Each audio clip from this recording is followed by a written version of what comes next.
Hello and welcome. My name is Holly and I am a registered nurse and I work at a hospice inpatient facility. Today we are going to continue our discussion on how to teach and educate patients and family members on hospice services. Now, if you missed my first video, it was more of just a general how to begin thinking about teaching patients and family members on hospice. But today we're going to go into depth on a very big topic in hospice, and that is loss of appetite.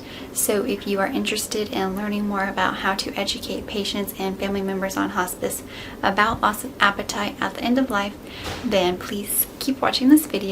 And if you like this video and you want more content like this, make sure you subscribe so that you can get notified whenever I upload more content like this. Alright, so loss of appetite is a symptom that I would say the majority of hospice patients will experience to some degree.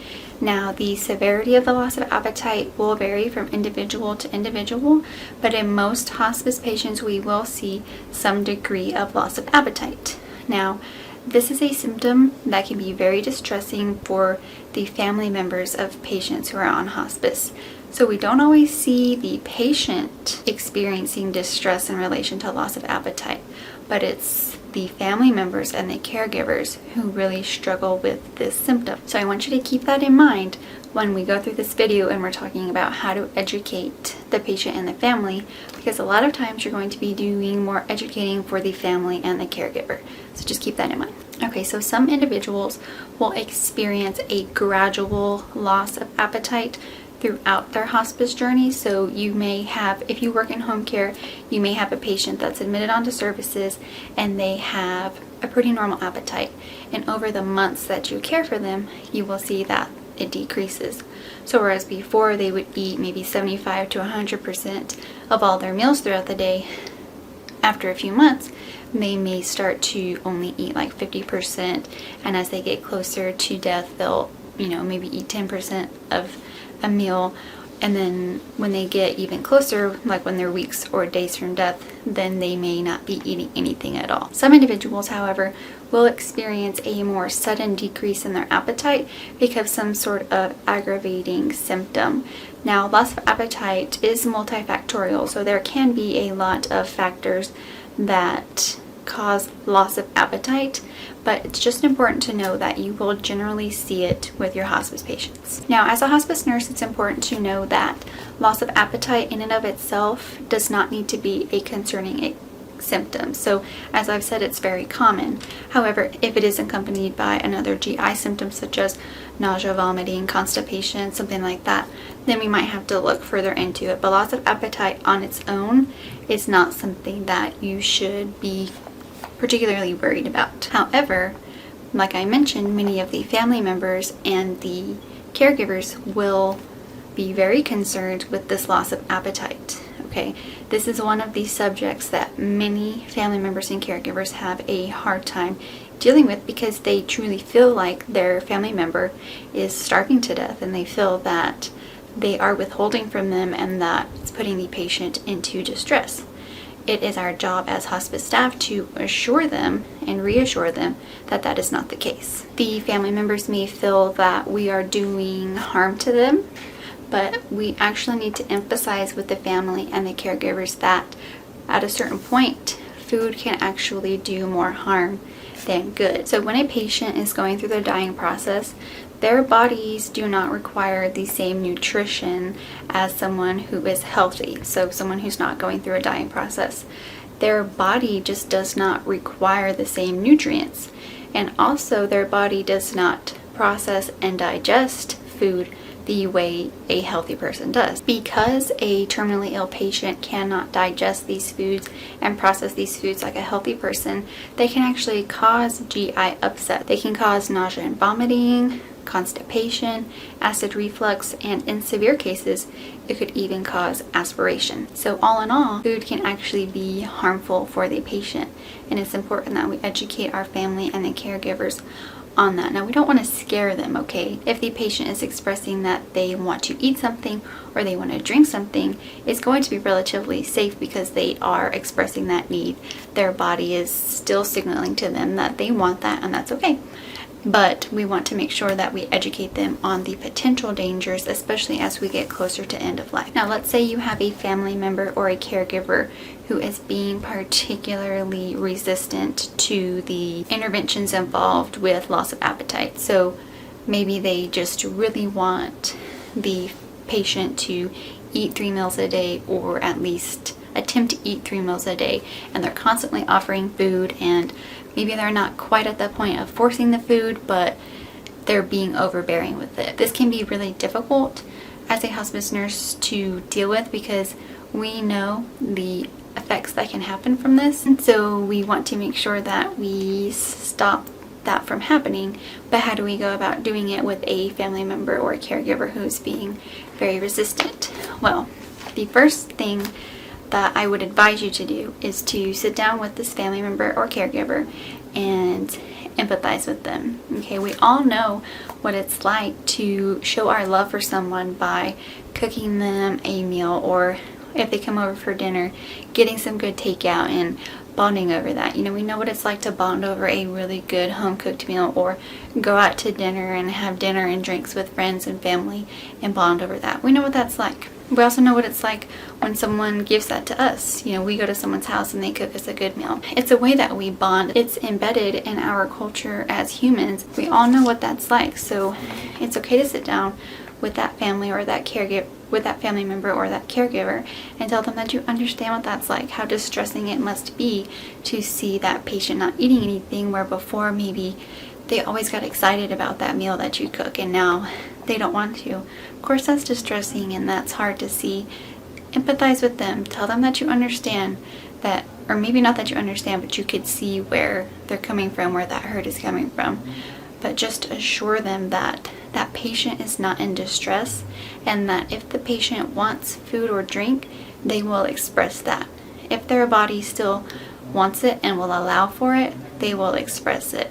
And you may have to do this multiple times, but just take a step back and let them know that you're on the same page as them, that you know that it's difficult, but it's what's best for the patient to allow them to tell us when they do or don't want to eat. And that actually brings me to my next point, which is to tell the family member or the caregiver how empowering it can actually be for the patient to be able to choose when they do and don't want to eat, and what they do or don't want to eat.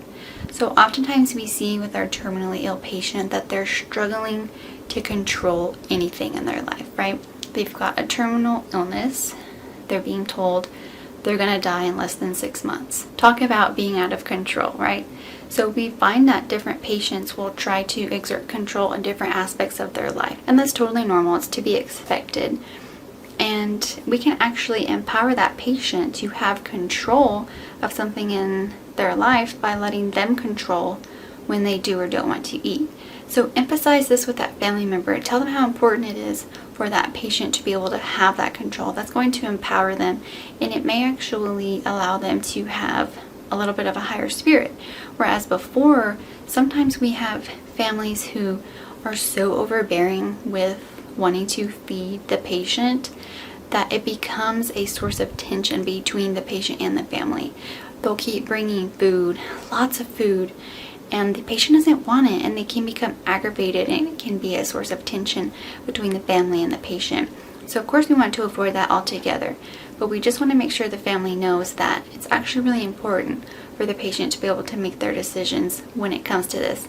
And they, again, will let you know when they do or don't want something to eat.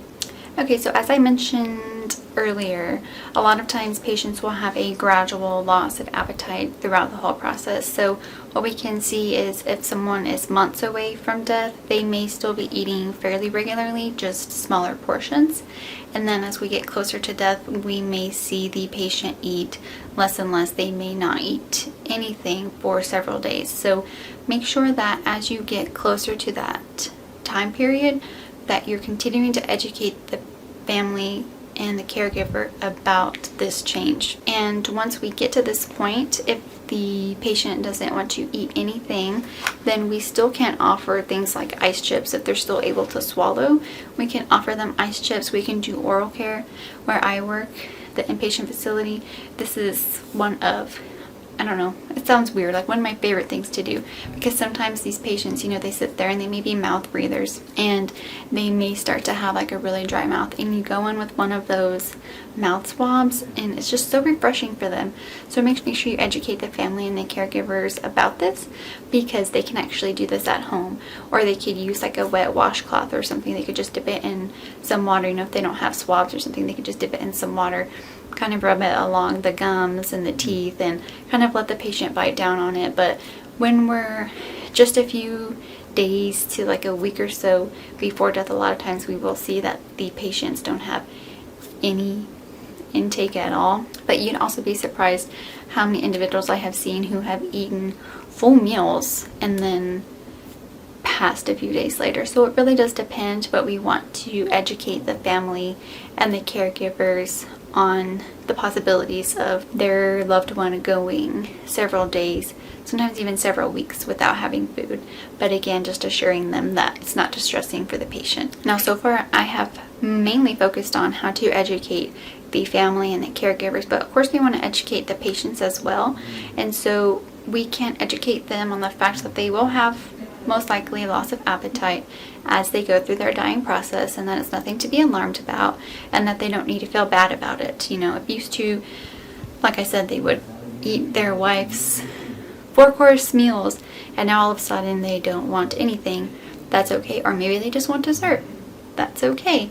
We want to make sure that we honor what the patient wants. As long as the patient doesn't have severe restrictions, they can have whatever they want. If they want chocolate cake 3 times a day with root beer and ice cream, okay, that's what they want. They're going through this dying process. We're not going to withhold from them. Their body's telling them essentially what they do and don't want. So we're just going to go with the flow, and we just want to educate the patients that that's okay. But if they still do have an appetite but it's just not as big, we can suggest that they eat more like snack foods. So they're going to be having less meals throughout the day, maybe small meals or small snacks whenever the hunger arises or the craving arises. And we can also just advocate that they promote a relaxed, inviting atmosphere when it comes to eating. Like I said, we don't want to have any tension around the act of eating and all of that. So let's just have a relaxing atmosphere.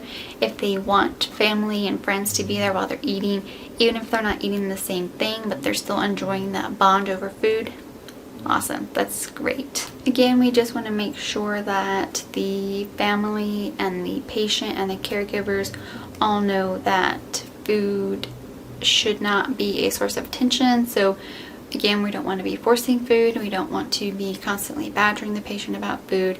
And honestly, as a hospice nurse, you want to make sure that you create a safe space with your patient, have that rapport with the patient, so that even if you're not witnessing those things happening, hopefully the patient will be able to open up to you and let you know, hey, my family's constantly bothering me about the fact that I'm not eating. Is there anything that you can do? Can you re-educate them and such, because that really is an important thing. Because as I mentioned, loss of appetite is a very distressing symptom for the family and the caregivers. And I know I've said that a million times, but it's true.